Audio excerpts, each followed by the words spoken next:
अस्सलाम वालेकुम, welcome back to my channel. Hope so कि आप सब लोग बिल्कुल ठीक ठाक होंगे। जहां रहें खुश रहिए, खुशियां बांटिए। तो आज हम बात करेंगे चाइल्ड पीआर इन यूके की, depending on 5 years rule and 7 year rules. जो भी पेरेंट्स यूके में आ चुके हैं या फिर यूके आने का प्लान कर रहे हैं, तो उनका सबसे पहला क्वेश्चन यही रहता है कि उनका बेबी अगर यूके में पैदा होता है तो क्या उन्हें पीआर मिलेगी। या फिर जो पेरेंट्स बच्चों के साथ मूव होना चाहते हैं तो उनका भी यही सेम क्वेश्चन रहता है कि क्या बच्चों की बेस पर उन्हें यूके में पीआर मिलेगी या नहीं मिलेगी, और अगर मिलेगी तो कितने टाइम में मिलेगी, क्या प्रोसेस रहेगा।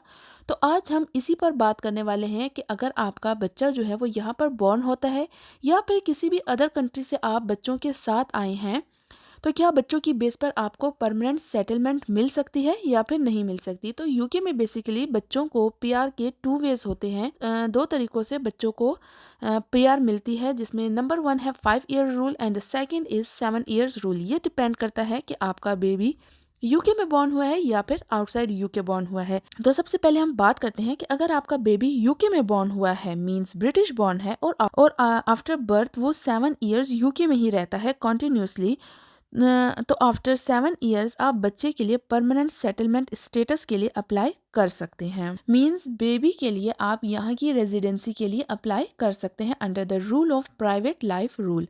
प्राइवेट लाइफ रूल के अकॉर्डिंग अगर आपका बच्चा यूके में 7 ईयर्स कंटिन्यूसली गुजार देता है तो आप उसके लिए पीआर के लिए अप्लाई कर सकते हैं। अब हम बात करते हैं उन बच्चों की जो कि यूके में बॉर्न नहीं हुए हैं, इंडिया, पाकिस्तान, बांग्लादेश, नेपाल, किसी भी अदर कंट्री से आपके साथ आए हैं। तो आपका बच्चा यहाँ पर बॉर्न नहीं हुआ, लेकिन फिर भी आफ्टर 7 ईयर्स यहाँ पर कंटिन्यूसली 7 ईयर्स गुजारने के बाद आप उसके लिए 5 ईयर्स वीज़ा के लिए अप्लाई कर सकते हैं।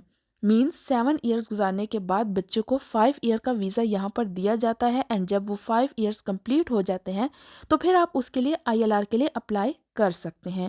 अब बात करते हैं कि आप अप्लाई कैसे कर सकते हैं।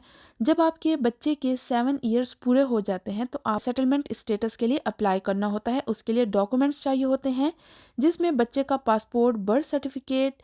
अगर कि आपका बच्चा यूके में बॉर्न हुआ है तो आपको बर्थ सर्टिफिकेट की ज़रूरत पड़ेगी आपको प्रूफ देने के लिए कि ये यूके में बॉर्न हुआ है। लेकिन अगर आपका बच्चा यूके में बॉर्न नहीं हुआ तो बर्थ सर्टिफिकेट की ज़रूरत नहीं पड़ती है। उसके अलावा आपने ये प्रूफ देना होता है कि आपका बच्चा यूके में 7 ईयर्स कंटिन्यूसली रहा है, चाहे वो यूके बॉर्न है या फिर आउटसाइड यूके बॉर्न है।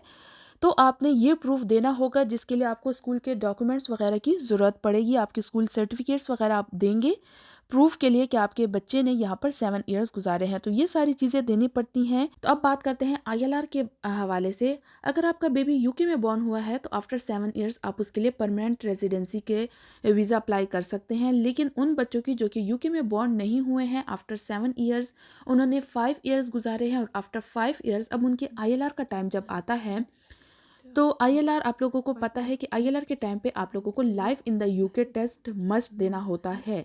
लेकिन अगर आपका बच्चा 18 ईयर से कम है तो उसको ये टेस्ट देने की ज़रूरत नहीं होगी। लेकिन अगर आपका बच्चा 18 ईयर से अबव हो जाता है तो फिर आपको आपके बच्चे को ये टेस्ट देना पड़ेगा।